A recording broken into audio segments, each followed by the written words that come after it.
Hello friends, ನಮಸ್ಕಾರ, good morning. ಇವತ್ತು ನಾವು ನಿಮ್ಮ 7ನೇ ತರಗತಿಯ ದ್ವಿತೀಯ ಭಾಷೆ ಇಂಗ್ಲಿಷ್ ವಿಷಯದ ಯೂನಿಟ್ ನಂಬರ್ 6 ಅಧ್ಯಾಯದ ಹೆಸರು ಜರ್ನಿ ಟು ದ ಟಾಪ್ ಅನ್ನೋ ಒಂದು ತುಂಬಾನೇ ಇಂಟ್ರೆಸ್ಟಿಂಗ್ ಆಗಿರುವ ಅತ್ಯದ್ಭುತ ಸಾಧನೆಗಳನ್ನು ಮಾಡಿರುವ ಮಹಿಳೆಯರ ಬಗ್ಗೆ ನಾವು ಇಲ್ಲಿ ಅಭ್ಯಾಸ ಮಾಡೋಕೆ ಹೋಗ್ತಾ ಇದ್ದೀವಿ. ಅಧ್ಯಾಯ ಶುರು ಮಾಡೋದಕ್ಕಿಂತ ಮುಂಚೆ ಒಂದು ರೀಡಿಂಗ್ ಟೆಕ್ಸ್ಟ್ ಇದೆ, ಅದನ್ನು ನಾನು ಓದಿ ಹೇಳ್ತೀನಿ. ಅದನ್ನು ನೀವು ಕೇಳಿಸ್ಕೊಂಡು ನಾನು ಯಾರ ಬಗ್ಗೆ ಮಾತಾಡ್ತಾ ಇರೋದು ಅಂತ ಗೆಸ್ ಮಾಡೋದಕ್ಕೆ ಪ್ರಯತ್ನ ಮಾಡಿ. ಆದರೆ ಇಲ್ಲಿ ಅವರ ಫೋಟೋಗಳು ಇದ್ದಾವೆ, ನೀವು ಅವರ ಫೋಟೋಗಳನ್ನು ನೋಡಿ ನೀವು ಅವರು ಯಾರು ಅಂತ ನಿಮಗೆ ಗೊತ್ತಾಗುತ್ತಾ ನೋಡಿ. ಮೊದಲನೆಯದು, she was married to a landless labourer, Chinnappa, and they made their living tilling land and cutting stones. They did not have any children. They decided to adopt trees and plant saplings. She spent all her time planting saplings in open spaces on government lands, on the outskirts of the city, and on either side of the roads. The nearly 4 kilometer stretch between Hulikal and Kudur is a testimony to her efforts. She has planted and raised more than 8,000 trees. She was given the Indira Priyadarshini Rikshamitra Award. She continues her work even today and truly loves nature. ಇಲ್ಲಿ ಈ ಫೋಟೋದಲ್ಲಿ ಇರುವ ಈ ಅಜ್ಜಿ ಯಾರು ಗೊತ್ತಾ ನಿಮಗೆ? ಇವರ ಹೆಸರು ಸಾಲು ಮರದ ತಿಮ್ಮಕ್ಕ ಅಂತ.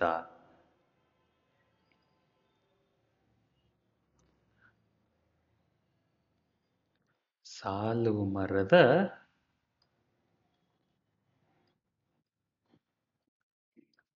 ತಿಮ್ಮಕ್ಕ. ಇವರು 8,000ಕ್ಕಿಂತ ಜಾಸ್ತಿ ಗಿಡ ಮರಗಳನ್ನು ಬೆಳೆಸಿ ದೊಡ್ಡ ದೊಡ್ಡ ರಾಷ್ಟ್ರೀಯ ಪ್ರಶಸ್ತಿಗಳನ್ನು ಪಡೆದುಕೊಂಡಿದ್ದಾರೆ. ಇದಾದ್ಮೇಲೆ ಮುಂದೆ ಇರುವ ಒಬ್ಬರು ಇನ್ನ ಅತ್ಯದ್ಭುತ ನೃತ್ಯಗಾರ್ತಿ, ಇವರ ಹೆಸರು ಗೊತ್ತಾ ನಿಮಗೆ? She was born into a Tamil family in 1964.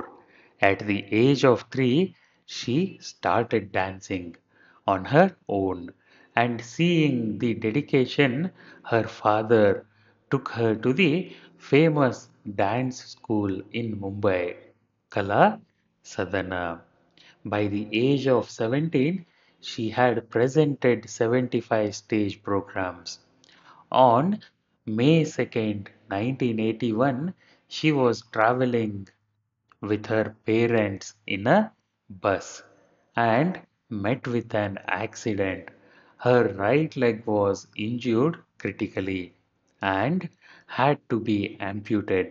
Dr. Sethi, a specialist in artificial limbs, got a foot manufactured for her. She resumed dancing practice. She has received Nritya Mayuri and Navajyoti awards. She has proved the world that despite a disability, one can reach the peak of success. ಇವರ ಹೆಸರು ಗೊತ್ತಾ ನಿಮಗೆ? ಇಲ್ಲಿ ಫೋಟೋದಲ್ಲಿದ್ದಾರಲ್ಲ ಈ ನೃತ್ಯಗಾರ್ತಿ ಹೆಸರು ಗೊತ್ತಾ ನಿಮಗೆ? ಇವರ ಹೆಸರು ಸುಧಾ ಚಂದ್ರನ್ ಅಂತ. ಏನ್ ಹೇಳಿ? SUDHACHANDRAN, ಸುಧಾ ಚಂದ್ರನ್ ಅಂತ ಇವರ ಹೆಸರು. ಮುಂದೆ ಇನ್ನೊಬ್ಬ ಅತ್ಯದ್ಭುತ ಸಾಧನೆ ಮಾಡಿರುವ ಮಹಿಳೆಯ ಕತೆ. She has been India's first and highest ranking woman officer who joined the IPS in 1972 and retired in 2007. During her 35 years of creative and reformative policing and prison management, she has received many awards. A film entitled Yes, Madam, Sir has been produced by an Australian filmmaker on her. Currently, she has been in vanguard of a nationwide movement against India against corruption and a movement led by Sri Anna Hazare. Currently, she is also the governor of Pondicherry. Do you know her name? She is a very famous personality amongst Indian men and women. She is an extraordinary IPS officer. Do you know her name? ನಿಮಗೆ ಅವರ ಹೆಸರು ಗೊತ್ತಾ? ಅವರ ಹೆಸರು ಮತ್ತೆ ಯಾರೂ ಅಲ್ಲ ಅವರು ಕಿರಣ್ ಬೇಡಿ. ಮೇಡಮ್ ಕಿರಣ್ ಬೇಡಿ ಅವರು.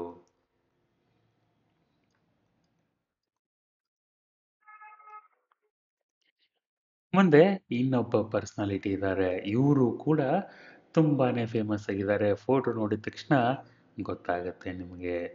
She was born in 1986 in Mumbai.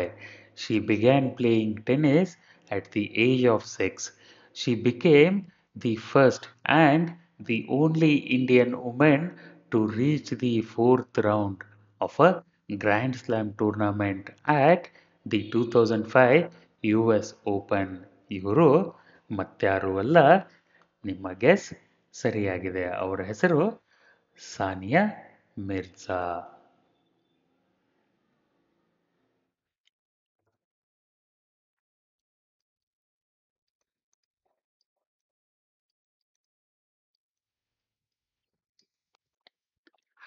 ಸರಿನಾ?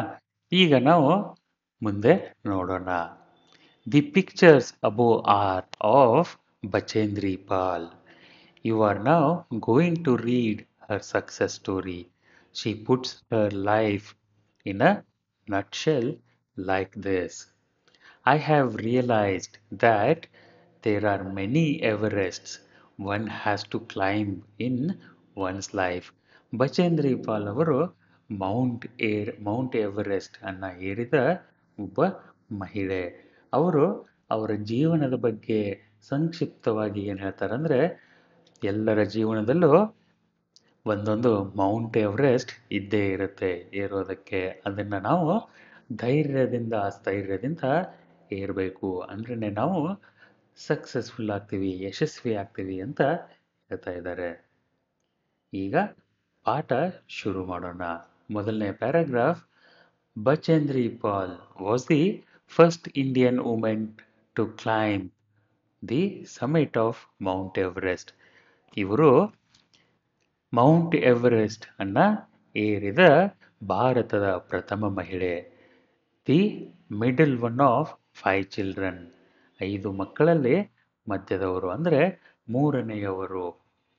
She was born in 1954 at Nakuri, a small village in the Garhwal Himalayas in the present Uttarakhand state. Bachendri Paul was from a modest background. Her father was a border tradesman. Tradesman ಅಂದರೆ ವ್ಯಾಪಾರಿ. Tradesman ಅಂದರೆ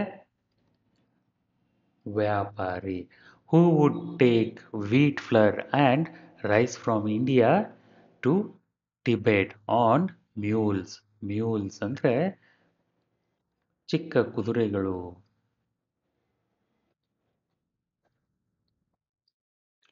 horses and goats. ಮ್ಯೂಲ್ಸ್ ಅಂದರೆ ಹೇಳಿ ನೋಡೋಣ.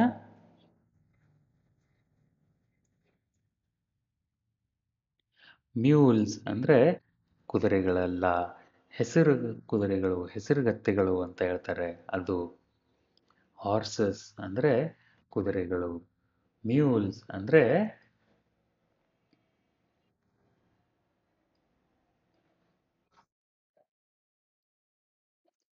ಹೆಸರುಗತ್ತೆ, ಕತ್ತೆಗಳು.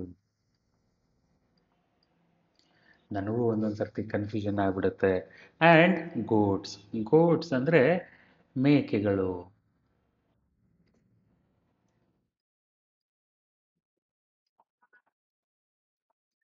He eventually married and settled near Uttarakashi, where the couple raised their family. ಅವರು ಕೊನೆಗೆ ಮದುವೆಯಾಗಿ ಉತ್ತರ ಕಾಶಿಯಲ್ಲಿ ಸೆಟ್ಲ್ ಆಗ್ತಾರೆ. ಅಲ್ಲಿ ಅವರು ಅವರ ಕುಟುಂಬವನ್ನ ಬೆಳೆಸ್ತಾರೆ. Always a ರೆಬಿಲಿಯಸ್ child. ರೆಬಿಲಿಯಸ್ ಅಂದ್ರೆ ರೆಬೆಲ್ ಅಂದ್ರೆ ಏನು? ರೆಬೆಲ್ REBEL ಅನ್ನೋ ಶಬ್ದದಿಂದ ಬಂದಿರುವ ಇದು ರೆಬಿಲಿಯಸ್ ಅನ್ನೋ ಒಂದು ಶಬ್ದ. ರೆಬೆಲ್ ಅಂದ್ರೆ ಬಂಡಾಯ, ರೆಬೆಲಿಯಸ್ ಅಂದ್ರೆ ಬಂಡಾಯದ, ದಂಗೆ ಏಳುವ, ದಂಗೆಕೋರ ಅಂತ ಹೇಳ್ತಾರೆ. ಆಲ್ವೇಸ್ ಅ ರೆಬಿಲಿಯಸ್ ಚೈಲ್ಡ್ ಅಂದ್ರೆ ಹೇಳಿದ್ದಕ್ಕೆ ಹೂ ಅನ್ನದ ಮಗು. ರೆಬಿಲಿಯಸ್ ಅಂದ್ರೆ ಬಂಡಾಯದ. ಬಚೇಂದ್ರಿ ಲವ್ಡ್ ವಾಂಡರಿಂಗ್ ಅಂದ್ರೆ ಸುತ್ತಾಡೋದು in the snow clad Garhwal Himalayas. She dreamed of flying in aeroplanes. ಅವ್ರ ಕನಸು ವಿಮಾನದಲ್ಲಿ ಹಾರಾಡಬೇಕು ಅಂತ ಇತ್ತು. And meeting famous people. ಪ್ರಸಿದ್ಧವಾದ ಜನರನ್ನ ಭೇಟಿಯಾಗಬೇಕು. And this always amused her family.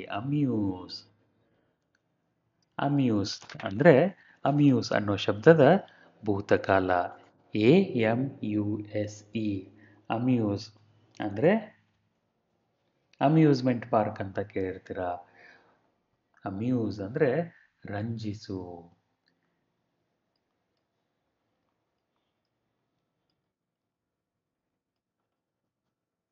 ವಿನೋದಪಡಿಸು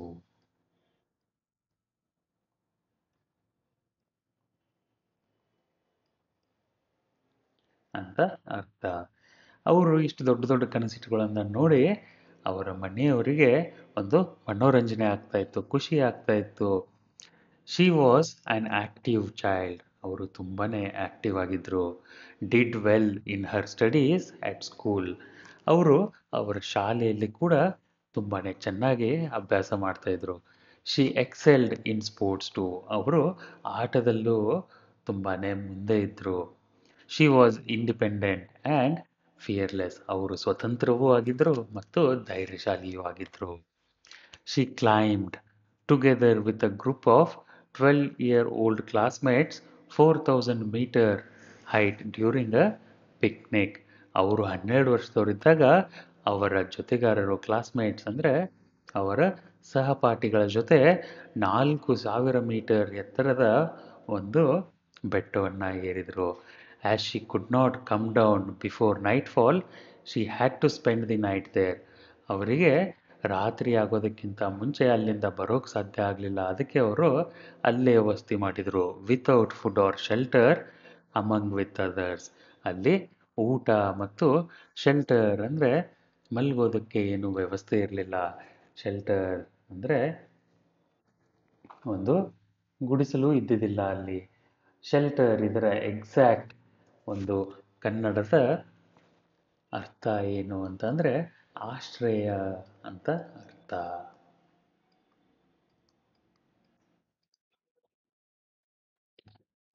the experience remained in Bachendri's memory. ಈ ಒಂದು ಅನುಭವ ಅವರ ನೆನಪಿನಲ್ಲಿ ಉಳ್ಕೊಂಡ್ಬಿಡ್ತು. It increased her love for adventure and mountains. ಇದೊಂದು ಘಟನೆ ಅವರು ಸಾಹಸ ಮತ್ತು ಬೆಟ್ಟಗಳ ಮೇಲಿರುವ ಪ್ರೀತಿಯನ್ನು ಇನ್ನೂ ಜಾಸ್ತಿ ಮಾಡಿತು. At 13, like most Garhwal girls, she was expected to leave school and help in the house. 13ನೇ ವಯಸ್ಸಿಗೆ ಎಲ್ಲ ಗರ್ವಾಲ್ ಹುಡುಗಿಯರ ಥರ ಅವರು ಕೂಡ ಶಾಲೆಯನ್ನು ಬಿಟ್ಟು ಮನೆ ಕೆಲಸದಲ್ಲಿ ಸಹಾಯ ಮಾಡಬೇಕು ಅಂತ ಅವರ ಮನೆಯವರು ಆಶಿಸ್ತಾ ಇದ್ರು. But her determination to study impressed her parents who allowed her to finish high school. Determination ಅಂದರೆ ಯೋಚನೆ ಮಾಡಿ ನೋಡೋಣ ಏನಿರ್ಬೋದು. ಡಿಟರ್ಮೈನ್ ಅನ್ನೋ ಒಂದು ಶಬ್ದದಿಂದ ಬಂದಿರುವ ಡಿಟರ್ಮಿನೇಷನ್ ಅನ್ನೋ ಒಂದು ಶಬ್ದ. ಡಿಟರ್ಮಿನೇಷನ್ ಅಂದರೆ ನಿರ್ಣಯ, ನಿರ್ಧಾರ ಅಂತ ಅರ್ಥ. ಡಿಟರ್ಮಿಂಡ್ ಅಂದ್ರೆ ಅವರು ಅಂದ್ಕೊಂಡು ಬಿಟ್ಟಿದ್ರು ನಾನು ಶಾಲೆಗೆ ಹೋಗ್ತೀನಿ ಅಂತ. ಅದನ್ನ ಅವರ ಮನೆಯವರು ನೋಡಿ ಇಂಪ್ರೆಸ್ಡ್ ಅಂದರೆ ಮೆಚ್ಚುಗೆ ವ್ಯಕ್ತಪಡಿಸಿದರು ಮತ್ತು ಅವರ ಹೈಸ್ಕೂಲ್ ಮುಗಿಸೋದಕ್ಕೆ ಬಿಟ್ಕೊಟ್ರು.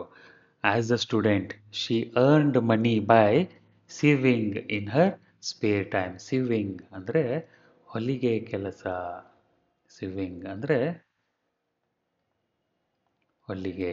ಅವರು ಖಾಲಿ ಸಮಯದಲ್ಲಿ ಹೊಲಿಗೆ ಕೆಲಸ ಮಾಡಿ ಒಂದಿಷ್ಟು ಹಣ ಸಂಪಾದನೆ ಮಾಡ್ತಾ ಇದ್ರು. The principal of her school persuaded her family to send her to college.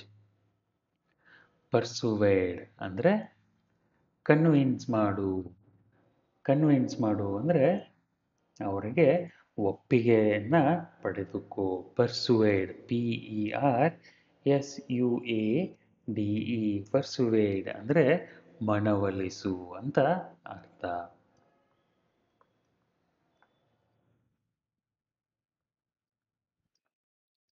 ಅವರ ಸ್ಕೂಲಿನ ಪ್ರಿನ್ಸಿಪಾಲ್ ಬಚೇಂದ್ರಿ ಅವ್ರನ್ನ ಕಾಲೇಜ್ಗೆ ಕಳಿಸ್ಬೇಕು ಅಂತ ಅವರ ಕುಟುಂಬದವರಿಂದ ಮನವೊಲಿಕೆ ಒಪ್ಪಿಗೆ ಪಡೆದುಕೊಂಡ್ರು. Where she defeated both boys and girls in rifle shooting and other competition. Defeat ಅಂದರೆ ಸೋಲಿಸು. ಅವರು ಅವರ ಶಾಲೆ ಕಾಲೇಜಿನಲ್ಲಿದ್ದ ಎಲ್ಲ ಹುಡುಗರನ್ನ ಮತ್ತು ಹುಡುಗಿಯರನ್ನ ರೈಫಲ್ ಶೂಟಿಂಗ್ ಕಾಂಪಿಟೇಷನ್ನಲ್ಲಿ ಸೋಲಿಸಿಬಿಟ್ರು. Her BA graduation thrilled her parents. ಅವರ BA ಒಂದು ಡಿಗ್ರಿ ಪಡೆದುಕೊಂಡ್ಮೇಲೆ ಅವರ ತಂದೆ ತಾಯಿ ತುಂಬಾನೇ ಖುಷಿಯಾದರು. ಥ್ರಿಲ್ ಅಂದರೆ ಪುಳಕಿತಗೊಳಿಸಿತು. Who had wanted her to be the first girl in the village with a degree. ಅವರ ಹಳ್ಳಿಯಲ್ಲಿ ಡಿಗ್ರಿ ಪಡೆದ ಮೊದಲ ಹುಡುಗಿ ಆಗಬೇಕು ಬಚೇಂದ್ರಿ ಅನ್ನೋ ಅವರ ಆಸೆಯನ್ನು ಬಚೇಂದ್ರಿ ಪಾಲ್ ಅವರು BA ಡಿಗ್ರಿ ಪಡೆದುಕೊಳ್ಳುವ ಮೂಲಕ ಪೂರ್ಣಗೊಳಿಸಿದರು. ಇದರಿಂದ ಅವರಿಗೆ ತುಂಬಾನೇ ಸಂತೋಷ ಆಯಿತು. She eventually did an MA in Sanskrit and then B.Ed. BA ಆದಮೇಲೆ ಅವರು ಸಂಸ್ಕೃತ್ನಲ್ಲಿ MA ಮಾಡಿದರು ಮತ್ತು B.Ed ಮಾಡಿದರು. In spite of these achievements the job offers that came in where only temporary and junior level positions. ಇಷ್ಟೆಲ್ಲ ಕಲಿತ ಮೇಲೂ ಅವರಿಗೆ ಬಂದ ನೌಕರಿಯ ಆಫರ್ಗಳು, ಜಾಬ್ ಆಫರ್ಗಳು ಟೆಂಪ್ರರಿ ಆಗಿದ್ದವು ಮತ್ತು ಜೂನಿಯರ್ ಪೊಸಿಷನ್ದಾಗಿತ್ತು. Inspired by her love for the mountains, Bachendri decided to apply to Nehru Institution of Mountaineering. Nehru Institute of Mountaineering ಅನ್ನೋ ಒಂದು ಸಂಸ್ಥೆ. ಇಲ್ಲಿ ಮೌಂಟೇನ್ ಕ್ಲೈಂಬಿಂಗ್ ಅನ್ನ ಕಲಿಸ್ತಾರೆ. For the basic mountaineering course. Mountaineering ಅಂದರೆ ಬೆಟ್ಟ ಹತ್ತುವುದು. ಬೆಟ್ಟ ಹತ್ತೋದು ನಿನಗೂ ಬರುತ್ತೆ ನಮಗೂ ಬರುತ್ತೆ ಅಂತ ಅನ್ಕೋಬೇಡಿ. ಚಿಕ್ಕ ಚಿಕ್ಕ ಬೆಟ್ಟ ಹತ್ತೋದು ಬರುತ್ತೆ. ಎತ್ತರವಾದ ಸ್ಟೀಪ್ ಆದ ಬೆಟ್ಟಗಳನ್ನು ಹತ್ತಲು ಕೆಲವೊಂದಿಷ್ಟು ಟೆಕ್ನಿಕ್ಸ್ ಇರ್ತವೆ. ಬರೀ ಹತ್ತೋದಷ್ಟೇ ಇಂಪಾರ್ಟೆಂಟ್ ಅಲ್ಲ, ಸುರಕ್ಷಿತವಾಗಿ ಹತ್ತಿ ಮತ್ತೆ ಕೆಳಗೆ ಬರೋದು ಇಂಪಾರ್ಟೆಂಟ್. ಅದಕ್ಕಂತಲೇ ನೆಹರು ಇನ್ಸ್ಟಿಟ್ಯೂಟ್ ಆಫ್ ಮೌಂಟೇನಿಯರಿಂಗ್ ಅನ್ನೋ ಒಂದು ಉತ್ತರ ಕಾಶಿಯಲ್ಲಿರೋ ಒಂದು ವಿದ್ಯಾಸಂಸ್ಥೆ. ಅಲ್ಲಿ ಬೆಟ್ಟಗಳನ್ನು, ಎಷ್ಟೇ ದೊಡ್ಡ ಬೆಟ್ಟಗಳಾದರೂ ಅವುಗಳನ್ನು ಸುರಕ್ಷಿತವಾಗಿ ಹತ್ತೋದು ಹೇಗೆ, ಇಳಿಯೋದು ಹೇಗೆ, ಅದಕ್ಕೆ ಬೇಕಾಗೋ ಉಪಕರಣಗಳೇನು, ಎಲ್ಲ ವಿಧಾನಗಳನ್ನು ಕಲಿಸ್ಕೊಡ್ತಾರೆ. ಅಲ್ಲಿ ಬಚೇಂದ್ರಿಯವರು ಸೇರ್ಕೋತಾರೆ. She was judged the best student in the course.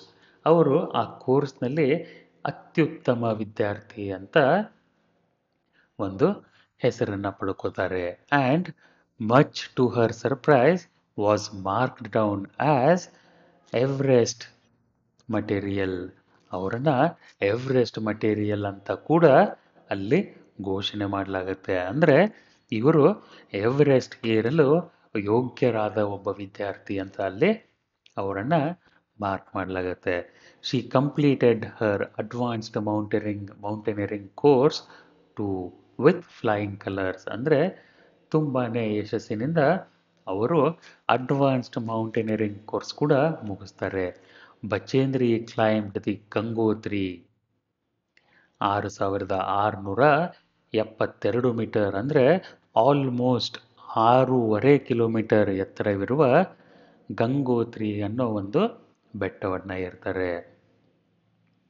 ರಡುಗೇರಿಯಾ ಅನ್ನೋ ಇನ್ನೊಂದು ಬೆಟ್ಟ, ಇದು ಕೂಡ ಆಲ್ಮೋಸ್ಟ್ 6 ಕಿಲೋಮೀಟರ್ ಎತ್ತರದ ಬೆಟ್ಟ. ಇದನ್ನು ಕೂಡ ಅವರು ಸಕ್ಸಸ್ಫುಲಿ ಯಶಸ್ವಿಯಾಗಿ ಏರ್ತಾರೆ. Bachendri climbed the Gangotri and Radugeria in an advanced camp in 1982 during her time at Nehru Institute of Mountaineering. ಐದನೇ ಪ್ಯಾರಾಗ್ರಾಫ್ನಲ್ಲಿ her mentor brigadier Gyan Singh, the director of the National Adventure Foundation, came to Uttarkashi in February 1983 to run an adventure course for teachers at NIM. He selected 7 local educated women, including Bachendri, for scholarship. Bhagirathi Seven Sister Adventure Club was set up by him after he came to know through Bachendri Pal that the poor could use their mountaineering skill to make living. ಮುಂದೆ ಶಬ್ದಗಳಿದ್ದಾವೆ. Mentor ಅಂದರೆ ಮಾರ್ಗದರ್ಶಕ, determination ಅಂದರೆ ನಿರ್ಧಾರ ಮಾಡುವ, adventure ಅಂದರೆ ಸಾಹಸ, mountaineering ಅಂದರೆ ಪರ್ವತಾರೋಹಣ. This was a unique organization of girls and women to help other girls to find adventure. ಇದೊಂದು unique organisation, ಒಂದು ಸಂಸ್ಥೆಯಾಗಿತ್ತು. ಯುನಿಕ್ ಸಂಸ್ಥೆ ಅಂದರೆ, ಯುನಿಕ್ ಅಂದರೆ ಒಂದೇ ರೀತಿಯ, ಯುನಿಕ್ UNIQUE ಅನನ್ಯ ಅಂತನೂ ಅರ್ಥ. ಆರ್ಗನೈಸೇಷನ್ ಅಂದರೆ ಸಂಸ್ಥೆ, of girls and women to help other girls to find adventure. This scheme would take care of the monetary worries of trained girls and women. Monetary ಅಂದರೆ ಹಣಕ್ಕೆ ಸಂಬಂಧಪಟ್ಟ,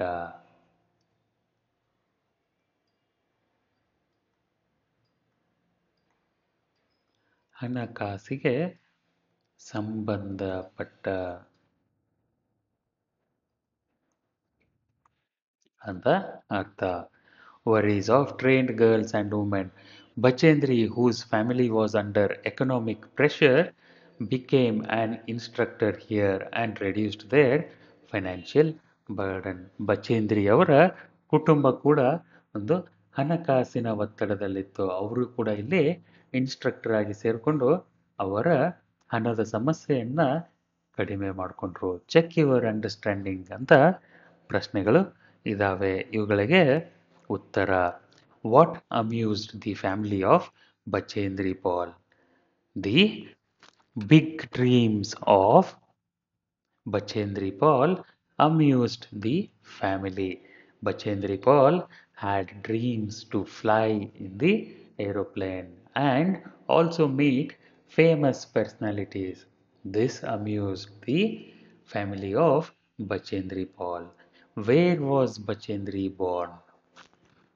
Bachendri Pal was born in Nakuri, a small village in Garhwal Himalayas in present Uttarakhand. Where did Bachendri Pal apply for her basic mountaineering course? Bachendri Pal applied to the Nehru Institute of Mountaineering in Uttarakashi for basic mountaineering course. Who was Brigadier Gyan Singh? Brigadier Gyan Singh was Bachendri's mentor. He was also the director of National Adventure Foundation.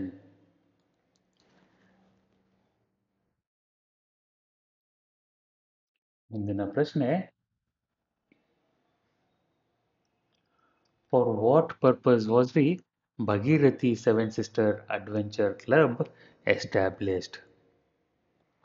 Bhagirathi Seven Sisters Adventure Club was a unique organization of girls and women to help other girls to find adventure. This scheme would take care of the monetary worries of trained girls and women. ಅಂತ ಉತ್ತರ ಬರೀತೀರಾ. ಮುಂದಿನ ಪ್ಯಾರಾಗ್ರಾಫ್ನಲ್ಲಿ Bachendri was selected for Indian Everest expedition in 1984. Bachendri ಅವರು 1984ರಲ್ಲಿ Indian Everest expedition ಅನ್ನೋ ಪ್ರೋಗ್ರಾಮ್ಗೆ select ಆದರು. This was the first mixed expedition and its prime aim was to provide Indian women the opportunity to face the challenge of climbing Mount Everest. ಇದು ಮೊಟ್ಟ ಮೊದಲ ಪ್ರಯತ್ನವಾಗಿತ್ತು. ಯಾವುದರ ಮೊಟ್ಟ ಮೊದಲ ಪ್ರಯತ್ನ? ಮಿಕ್ಸ್ಡ್ ಎಕ್ಸ್ಪಿಡಿಷನ್ ಅಂದರೆ ಗಂಡು ಮಕ್ಕಳು ಮತ್ತು ಹೆಣ್ಣುಮಕ್ಕಳು ಒಟ್ಟಿಗೆ ಮೌಂಟ್ ಎವರೆಸ್ಟ್ನ ಹತ್ತುವ ಒಂದು ಪರ್ವತಾರೋಹಣದ ಒಂದು ಈ ಸಾಹಸವನ್ನು ಮಾಡುವ ಮೊದಲ ಪ್ರಯತ್ನ ಆಗಿತ್ತು. ಮೊಟ್ಟ ಮೊದಲ ಬಾರಿಗೆ ಹೆಣ್ಣು ಮಕ್ಕಳು ಬಚೇಂದ್ರಿ ಪಾಲ್ ಅವರು ಈ ಒಂದು ಇವೆಂಟ್ನಲ್ಲಿ ಭಾಗವಹಿಸಿದರು. ಇದರ ಉದ್ದೇಶ ಏನಾಗಿತ್ತು ಅಂತಂದರೆ ಭಾರತೀಯ ಮಹಿಳೆಯರಿಗೆ ಪರ್ವತಾರೋಹಣದ ಕಠಿಣತೆಗಳನ್ನು ಅರ್ಥ ಮಾಡಿಸಿಕೊಳ್ಳುವುದು ಮತ್ತು ಅವರನ್ನು ಪರ್ವತಾರೋಹಣಕ್ಕೆ ಆಕರ್ಷಣೆ ಮಾಡೋದು ಒಂದು ಉದ್ದೇಶ ಆಗಿತ್ತು. Till then 4 women in the world had scaled the peak. ಅಲ್ಲಿವರೆಗೂ ಬರೀ ಪೂರ್ತಿ ಜಗತ್ತಿನಿಂದ ಬರೀ 4 ಜನ ಹೆಣ್ಣುಮಕ್ಕಳು ಮಹಿಳೆಯರು ಈ ಪರ್ವತವನ್ನು ಏರೋದ್ರಲ್ಲಿ ಯಶಸ್ವಿಯಾಗಿದ್ದರು. The team comprised 7 women and 11 men and this was Bachendri's first real expedition. ಈ 1984ರ ಇಂಡಿಯನ್ ಎವರೆಸ್ಟ್ ಎಕ್ಸ್ಪಿಡಿಷನ್ ಅನ್ನೋ ಪ್ರೋಗ್ರಾಮ್ನಲ್ಲಿ ಒಟ್ಟು 7 ಮಹಿಳೆಯರು 11 ಪುರುಷರು ಇದ್ದರು. ಇದು ಬಚೇಂದ್ರಿಯವರ ಮೊಟ್ಟ ಮೊದಲ ರಿಯಲ್ ಎಕ್ಸ್ಪಿಡಿಷನ್ ಆಗಿತ್ತು. ಎಕ್ಸ್ಪಿಡಿಷನ್ ಅನ್ನೋ ಶಬ್ದದ ಅರ್ಥ ಏನಂತ ಯೋಚನೆ ಮಾಡಿ ನೋಡೋಣ. ಎಕ್ಸ್ಪಿಡಿಷನ್ ಹೇಗೆ ಸ್ಪೆಲ್ ಮಾಡ್ತೀರಾ? EXPEDITION.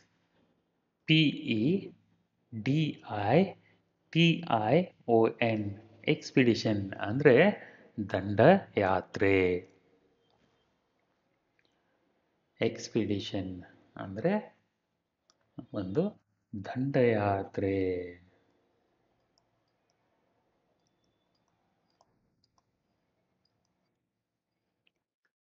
They faced many setbacks, including an avalanche. Avalanche ಅಂದರೆ ಹಿಮಪಾತ. And injuries. ಇಂಜುರೀಸ್ ಅಂದರೆ ಅವರಿಗಾಗೋ ಗಾಯಗಳು. ಸೆಟ್ಬ್ಯಾಕ್ಸ್ ಅಂದರೆ ಅವರನ್ನು ಹಿಂದಕ್ಕೆ ಹಿಡಿದುಕೊಳ್ಳುವಂಥ ಒಂದಿಷ್ಟು ಸಂಗತಿಗಳು. ಸೆಟ್ಬ್ಯಾಕ್ ಅಂದರೆ ಹಿನ್ನಡೆಗಳು. They faced many setbacks, ಹಿನ್ನಡೆಗಳು.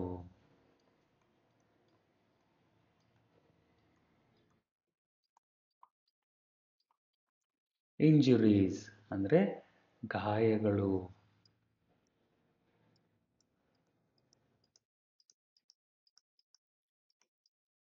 Avalanche ಅಂದರೆ ಹಿಮಪಾತ.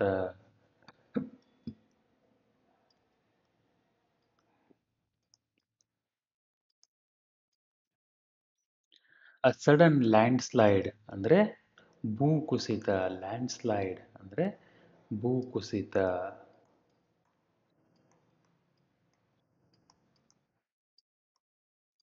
A sudden landslide injured the members of her team. However, Bachendri Paul continued her climb to reach the peak on May 23rd, 1984.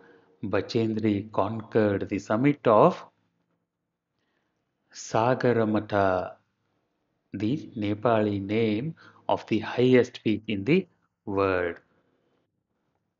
At 1:07 PM, ಮಧ್ಯಾಹ್ನ 1:07 ಅವರು ಈ ಒಂದು ಬೆಟ್ಟವನ್ನು ಹತ್ತಿ ಮುಗಿಸಿದರು. ಕಾನ್ಕರ್ ಶಬ್ದದ ಅರ್ಥ ಹೀಗಿದೆ: CONQUER. ಕಾನ್ಕರ್ ಅಂದರೆ ಜಯಿಸು ಅಂತ ಅರ್ಥ.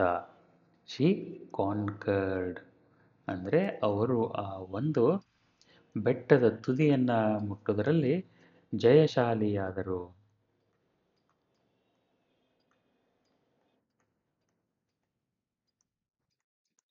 ಸಮ್ಮಿಟ್ ಅಂದರೆ ಒಂದು ಬೆಟ್ಟದ ತುದಿ.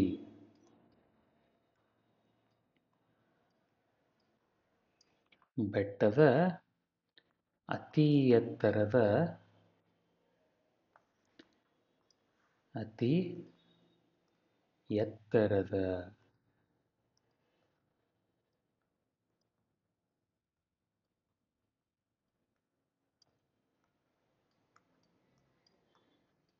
ತುದಿ. ಸರಿನಾ? Her dream had come true. At this moment of joy, Bachendri Paul writes, my thoughts went to my father and mother, who taught us the value of struggle and the value of efforts. ಈ ಒಂದು ಸಂದರ್ಭದಲ್ಲಿ ಬಚೇಂದ್ರಿ ಪಾಲ್ ಅವರು ಏನಂತ ಬರೀತಾರಂದ್ರೆ, my thoughts went to my father and mother, who taught us the value of struggle and the value of efforts ಅಂತ ಬರೀತಾರೆ. Bachendri's mountaineering excellence has been honored by the Government of India with the country's highest sports award, Arjuna Award, the highly coveted Padma Shri, as well as National Adventure Award, coveted, COVETED, COVETED, coveted ಅಂದರೆ ಆಪೇಕ್ಷಿತ.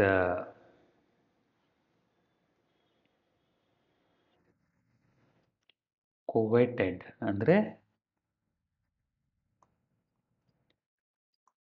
ಆಪೇಕ್ಷಿತ. ಬಚೇಂದ್ರಿ ಪಾಲ್ ಅವರಿಗೆ ಎಷ್ಟು ಅವಾರ್ಡ್ಗಳು ಸಿಗ್ತೇಳಿ? Arjuna award ಅಷ್ಟೇ ಅಲ್ಲ, ಪದ್ಮಶ್ರೀ ಮತ್ತೆ ಇನ್ನೂ ಸಿಕ್ಕಾಪಟ್ಟೆ ಅವಾರ್ಡ್ಗಳು ಸಿಕ್ಕಿದಾವೆ. National Adventure Award. Among the other major awards, Bachendri was awarded the Yash Bharati Award by the Government of Uttar Pradesh, Gold Medal by the Indian Mountaineering Foundation, as well as an award from the Department of Education, Uttar Pradesh State, and the Lifetime Achievement Award by Kolkata Sports Journalist Association. Bachendri Paul has put together all her experiences of mountaineering in her autobiography. Autobiography ಅಂದರೆ ಆತ್ಮಕಥೆ. ಅವರೇ ಅವರ ಬಗ್ಗೆ ಬರೆದ ಜೀವನದ ಒಂದು ಪುಸ್ತಕಕ್ಕೆ ಆತ್ಮಕಥೆ, autobiography ಅಂತ ಹೇಳ್ತಾರೆ. Everest my journey to the top ಅನ್ನೋ ಈ ಆತ್ಮಕಥೆಯ ಹೆಸರು. She is presently employed as Deputy Divisional Manager, Adventure Programs, Tata Steel Adventure Foundation. Her life shows how hard work and the will to succeed can raise one to greater heights. ಅವರ ಜೀವನ ಏನು ತೋರಿಸುತ್ತಂದ್ರೆ, ಶ್ರಮ ಮತ್ತು ಆತ್ಮವಿಶ್ವಾಸ ಜೊತೆಗೆ ಮಾಡಬೇಕು ಅನ್ನೋ ಒಂದು, ಏನಾದರೂ ಸಾಧನೆ ಮಾಡಬೇಕು ಅನ್ನೋ ಒಂದು ಛಲ, ವಿಲ್ ಇದ್ರೆ ಹೇಗೆ ಯಾರು ಬೇಕಾದರೂ ಯಶಸ್ಸು ಕಾಣಬಹುದು ಅಂತ ತೋರಿಸುತ್ತೆ. ಚೆಕ್ ಯುವರ್ ಅಂಡರ್ಸ್ಟ್ಯಾಂಡಿಂಗ್ ನಲ್ಲಿ ಒಂದಿಷ್ಟು ಪ್ರಶ್ನೆಗಳಿದ್ದಾವೆ. ಮೊದಲನೇ ಪ್ರಶ್ನೆ, what was Bachendri Pal selected for? Bachendri Paul was selected for the Indian Everest expedition in 1984. The team comprised of 7 women and 11 men. ಎರಡನೇ ಪ್ರಶ್ನೆ, what is the Nepali name for the highest peak in the world? Sagarmatha. ಮೂರನೇ ಪ್ರಶ್ನೆ, which is the country's highest sports award that was given to Bachendri? Arjuna Award. ನಾಲ್ಕನೇ ಪ್ರಶ್ನೆ, name the autobiography of Bachendri Pal. Bachendri Pal ಅವರ ಆತ್ಮಕಥೆಯ ಹೆಸರೇನು? ಇದು Everest my journey to the top ಅನ್ನೋ ಒಂದು ಪುಸ್ತಕದ ಹೆಸರು. ವೊಕ್ಯಾಬ್ಲರಿನಲ್ಲಿ the following are the meanings of the words that you have read. Find out the word from the text and fill in the blanks. As a clue, the first letter of the word is given. ಮೊದಲನೇದು, the highest point of the mountain is called summit. Para 7ನಲ್ಲಿ ಇದು use ಮಾಡಿದ್ದಾರೆ. Summit ಅಂದರೆ ಒಂದು ಬೆಟ್ಟದ ತುಟ್ಟು ತುದಿ. ಎರಡನೇದು, an experienced and trusted adviser ಅಂದರೆ ಮೆಂಟರ್, MENTOR. ಮೂರನೆಯ ಪ್ರಶ್ನೆ, a mass of snow and ice tumbling rapidly down a mountain. ಹಿಮಪಾತ ಏನಂತಾರೆ? ಅವಲಾಂಚ್. AVALANCHE,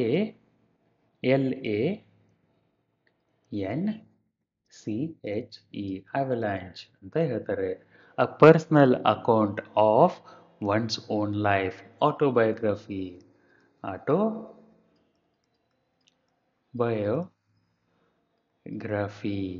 ಅಂತ ಹೇಳ್ತಾರೆ. A journey or a voyage for a particular purpose, especially exploration, scientific research or a war. Expedition ಏನೇಳಿ? Expedition, EXPEDITION, expedition ಅಂತ ಹೇಳ್ತಾರೆ. Pick out the words from paragraph 2 which describe Bachendri Pal. Bachendri Pal ಅವ್ರನ್ನ ವರ್ಣನೆ ಮಾಡುವ ಪ್ಯಾರಾಗ್ರಾಫ್ 2ನಲ್ಲಿರುವ ಒಂದಿಷ್ಟು ಶಬ್ದಗಳನ್ನು ಹುಡುಕಿ ಬರೀರಿ ಅಂತ ಹೇಳ್ತಾ ಇದ್ದಾರೆ. ಶಿ ವಾಸ್ ಇಂಡಿಪೆಂಡೆಂಟ್ ಅಂತ ಹೇಳ್ತಾರೆ. ಇಂಡಿಪೆಂಡೆಂಟ್.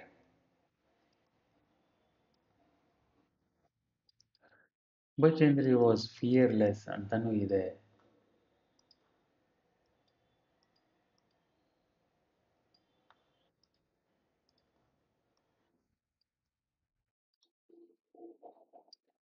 ಫಿಯರ್ಲೆಸ್ ಅಂತ ಇದೆ. She was good at sports ಅಂತ ಇದೆ. ಈ ಥರ ಇನ್ನು ಒಂದು ಶಬ್ದವನ್ನು ಹುಡುಕಿ ಬರೀರಿ. ಮುಂದೆಂದು work in pair. Write 3 words which describe you and your friend. ನಿಮ್ಮನ್ನು ವರ್ಣನೆ ಮಾಡುವ ಮತ್ತು ನಿಮ್ಮ ಗೆಳೆಯರನ್ನು ವರ್ಣನೆ ಮಾಡುವ ಮೂರು ಶಬ್ದಗಳನ್ನು ಬರೀರಿ. ಸರಿನಾ? ಇಲ್ಲಿ ನೀವು ನಿಮಗೆ ಇಷ್ಟ ಬಂದಂಗೆ ಬರಿಬೋದು. ಇದಕ್ಕೆ ಸರಿ ಉತ್ತರ, ತಪ್ಪು ಉತ್ತರ ಅಂತ ಯಾವುದೂ ಇರಲ್ಲ. ನೀವು ಬರೆದಿರೋ ಉತ್ತರನೇ ಸರಿಯಾಗಿರುತ್ತೆ. ಮುಂದಿನ ಪ್ರಶ್ನೆ, describe the trade of Bachendri Pal's father. Bachendri ಅವರ ತಂದೆ ಏನು ವ್ಯಾಪಾರ ಮಾಡ್ತಾ ಇದ್ರು? Bachendri Falls' father was a border tradesman who would take wheat flour and rice from India to Tibet on a mule, horse and goats ಅಂತ ಬರಿತೀರಾ ಉತ್ತರ. ಎರಡನೇ ಪ್ರಶ್ನೆ, write about Bachendri's love for adventure and mountains. Bachendri loved wandering in the snow-clad Garhwal Himalayas. She dreamt of flying in aeroplanes and meeting famous people. She climbed together with a group of 12-year-old classmates a 4,000-meter mountain during a picnic. As she could not come down before nightfall, she spent the night there without food or shelter along with others. Inspired by her love for mountaineering, She applied to Nehru Institute of Mountaineering. She was judged as the best student in the course and was marked down as Everest material. Bachendri was selected for Indian Everest expedition in 1984. Bachendri conquered the summit of Sagaramata at 1:07 p.m.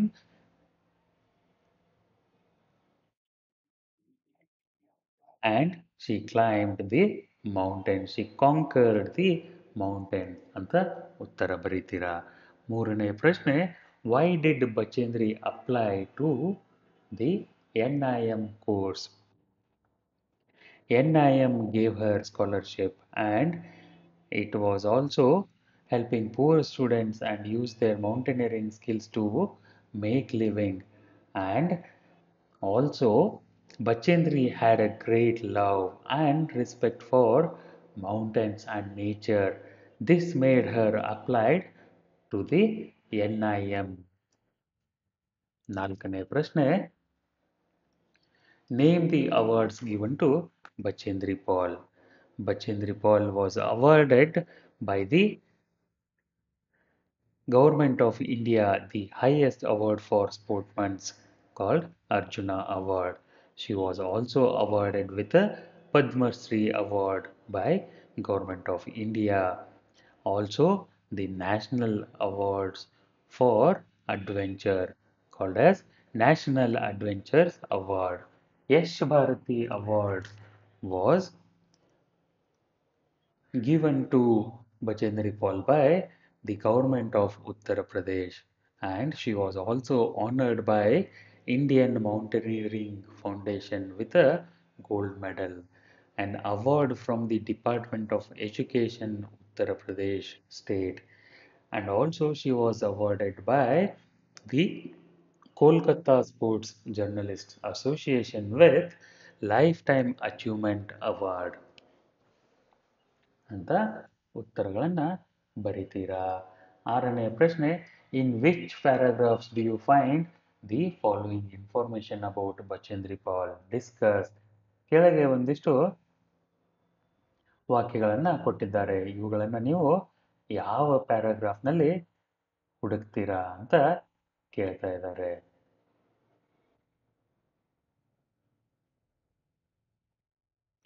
ಮೊದಲನೆಯದು ಏನಿದೆ, she was not only interested in mountaineering but also in education. ಇದು ನಿಮಗೆ ಯಾವ ಪ್ಯಾರಾಗ್ರಾಫ್ನಲ್ಲಿ ಸಿಗುತ್ತೆ?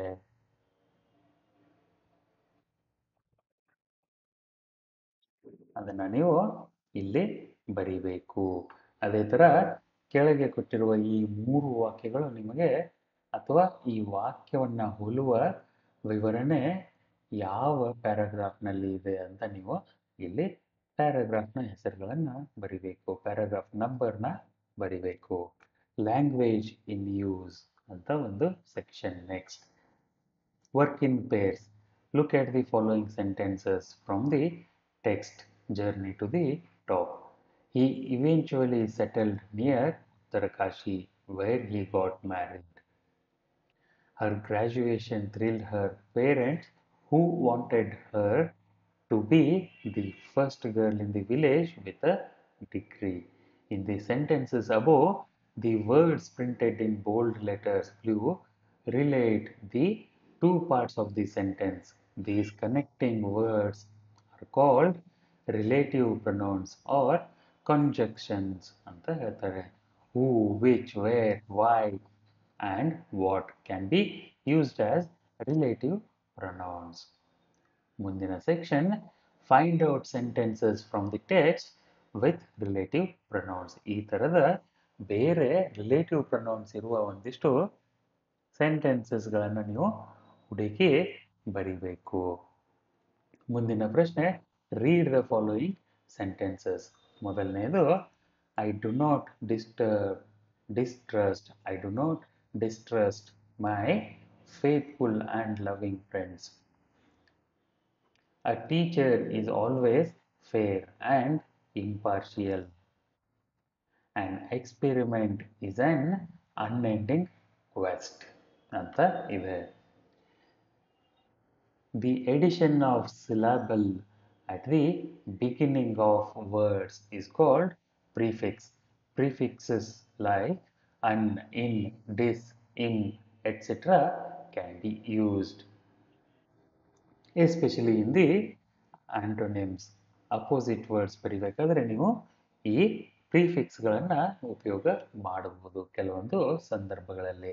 Educated, uneducated, able, unable, possible, impossible, trust, distrust ಅಂತ ನೀವು ಒಂದಿಷ್ಟು ಶಬ್ದಗಳನ್ನು ಅವುಗಳ ವಿರುದ್ಧ ಪದಗಳನ್ನು ಬರಿಬೇಕಾದ್ರೆ ಅನ್, ಇನ್, ಅಮ್, ಡಿಸ್ ಅಂತ ಪ್ರಿಫಿಕ್ಸ್ಗಳನ್ನು ಉಪಯೋಗ ಮಾಡಬಹುದು. ಇಲ್ಲಿ ಉದಾಹರಣೆ ಕೊಟ್ಟಿದ್ದಾರೆ ಆಕ್ಟಿವ್, ಇದರ ವಿರುದ್ಧ ಪದ ಇನ್ಆಕ್ಟಿವ್. ಅದೇ ಥರ ಡಿಪೆಂಡೆಂಟ್, ಇದರ ವಿರುದ್ಧ ಪದ ಏನಾಗುತ್ತೆ independent.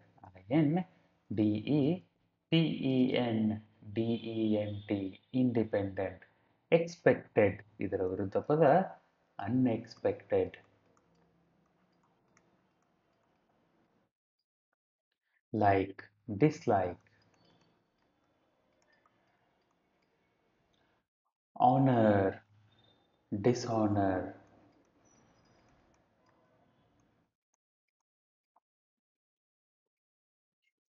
Employed, unemployed.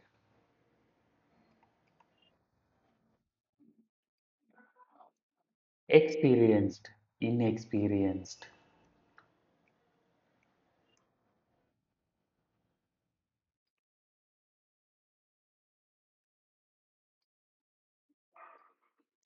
Complete, incomplete.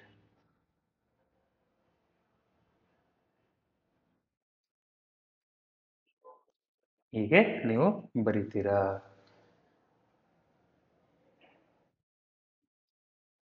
Writing practice ಸೆಕ್ಷನ್ನಲ್ಲಿ ನಿಮಗೆ ಒಂದಿಷ್ಟು ಮತ್ತೆ ಪ್ರಶ್ನೆಗಳಿದ್ದಾವೆ. Work in pairs. One student asks questions and other writes it down. Choose an artist, dancer, sculptor, craftsman in your locality and collect the following information about them. What is the full name of the person?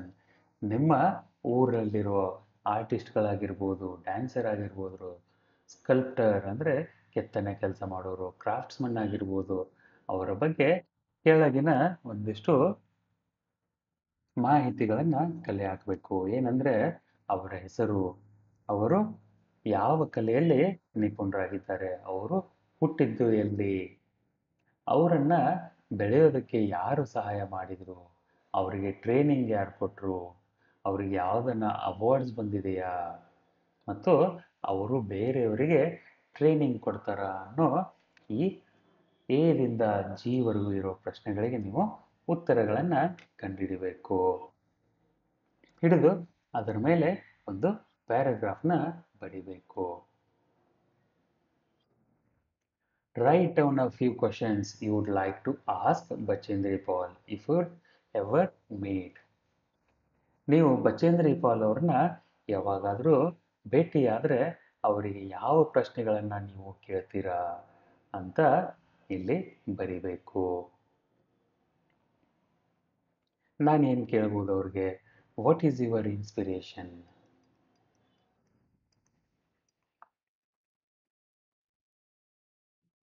What is your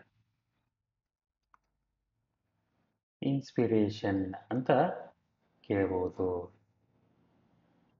how did you achieve it? ನೀವು ಇಷ್ಟು ದೊಡ್ಡ ಮಹಾಸಾಧನೆ ಹೇಗೆ ಮಾಡಿದ್ರಿ? How did you achieve, ACHIEVE, achieve it ಅಂತ ಕೇಳ್ಬೋದು. ಇದೇ ಥರ ನೀವು ಬಚೇಂದ್ರಿ ಅವರಿಗೆ ನಿಮ್ಮ ಮನಸ್ಸಿನಲ್ಲಿ ಯಾವುದನ್ನ ಪ್ರಶ್ನೆಗಳಿದ್ರೆ ಅವುಗಳನ್ನು ಇಲ್ಲಿ ಬರೀರಿ.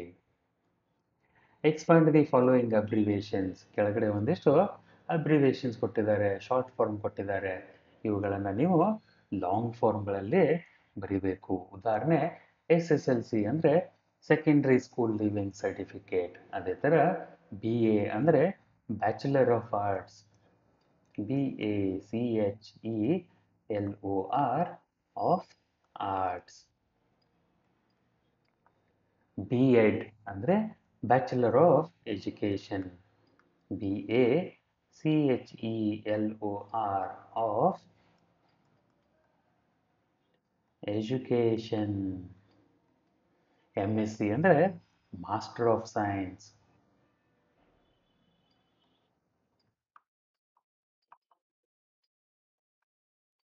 ಇದೇ ಥರ ನೀವು BE,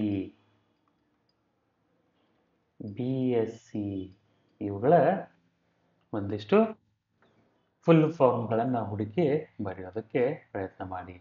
make a list of the qualities you admire in your parents. You have inherited them. If yes, write it in your notebook. ನೀವು ನಿಮ್ಮ ಪೋಷಕರಲ್ಲಿ, ನಿಮ್ಮ ಮನೆಯಲ್ಲಿರೋ ದೊಡ್ಡವರು ಪೋಷಕರಾಗಿರ್ಬೋದು, ನಿಮ್ಮ ಅಜ್ಜಿ ತಾತ ಅಣ್ಣ ಅಕ್ಕ ಆಗಿರ್ಬೋದು, ಅವರುಗಳಲ್ಲಿ ನೀವು ಮೆಚ್ಚುಗೆ ವ್ಯಕ್ತಪಡಿಸುವಂತಹ ಅವರ ಗುಣಗಳು ಯಾವುವು, ಅವುಗಳು ನಿಮ್ಮಲ್ಲಿಯೂ ಇದೆಯಾ ಅಂತ ಒಂದು ಪುಸ್ತಕದಲ್ಲಿ ಬರೀರಿ. ಮುಂದಿಂದು discuss in groups, add a few more awards given in our country other than the ones mentioned in the lesson. ಇಲ್ಲಿ ಒಂದಿಷ್ಟು ಬಚೇಂದ್ರಿ ಪಾಲ್ ಅವರಿಗೆ ಕೊಟ್ಟಂಥ ಪ್ರಶಸ್ತಿಗಳನ್ನು ಹೇಳಿದ್ದಾರೆ. ಅವುಗಳನ್ನು ಬಿಟ್ಟು ಬೇರೆ ಪ್ರಶಸ್ತಿಗಳು ನಮ್ಮ ದೇಶದಲ್ಲಿ ಕೊಡಲಾಗತ್ತೆ. ಅವು ಯಾವ್ಯಾವು ಅಂತ ಡಿಸ್ಕಸ್ ಮಾಡಿ ಅಂತ ಹೇಳ್ತಾ ಇದ್ದಾರೆ. ಅವುಗಳ ಬಗ್ಗೆ ನೀವು ಒಂದು ಎಕ್ಸ್ಪ್ಲನೇಷನ್ ಬರೀಬೇಕು. Arjuna award is a national award given to recognise excellence in sports ಅಂತ ಬರಿತೀರಾ. ಪದ್ಮಶ್ರೀ ಅವಾರ್ಡ್ ಅಂದರೆ ಇದು 4th highest civilian award in Republic of India after the Bharat Ratna, Padma Vibhushan and Padma Bhushan. ಇವುಗಳನ್ನು ನೀವು ಇಲ್ಲಿ ಬರಿಬೇಕು. ಅದೇ ಥರ ನೀವು ಭಾರತ ರತ್ನ, BHARAT, ಭಾರತ ರತ್ನ, RATNA, ಈ ಪ್ರಶಸ್ತಿಯ ಬಗ್ಗೆ ಇಲ್ಲಿ ಬರೀರಿ. ಪದ್ಮವಿಭೂಷಣ ಅಂತ ಇದೆ. ಪದ್ಮ ವಿಭೂಷಣ, ಈ ಪ್ರಶಸ್ತಿಯ ಬಗ್ಗೆನೂ ಬರೀರಿ. ಇದೇ ಥರ ಇನ್ನೂ ಒಂದು ಪ್ರಶಸ್ತಿನ ನೀವು ಹುಡುಕಿ ಅದರ ಬಗ್ಗೆ ಒಂದು ಡಿಸ್ಕ್ರಿಪ್ಷನ್ ಬರೀಬೇಕು. ಪ್ರಾಜೆಕ್ಟ್ ವರ್ಕ್ ಏನಿದೆ, find out the things used by mountaineers, collect pictures and prepare an album. ಅಂದರೆ ಮೌಂಟೇನಿಯರ್ಸ್ಗಳು, ಪರ್ವತಾರೋಹಿಗಳು ಉಪಯೋಗಿಸುವ ಉಪಕರಣಗಳ ಒಂದು ಲಿಸ್ಟನ್ನು ಮಾಡಿ ಅದರ ಪಿಕ್ಚರ್ಸ್ ಅಂದರೆ ಫೋಟೋಗಳನ್ನು ನೀವು ಸಂಗ್ರಹ ಮಾಡಿ ಒಂದು ಹಳೆಯ ಪುಸ್ತಕದಲ್ಲಿ ಅಂಟಿಸಿ ಒಂದು ನಿಮ್ಮ ಪರ್ಸ್ನಲ್ ಡೈರಿ ಥರ ಮಾಡಿ. ಸಜೆಸ್ಟೆಡ್ ರೀಡಿಂಗ್ನಲ್ಲಿ ಹಿಮಾಲಯನ್ ಜರ್ನಲ್ ಅಂತ ಇದೆ, ಹಿಮಾಲಯನ್ ಕ್ಲಬ್ನವರು ಬರೆದಿದ್ದು.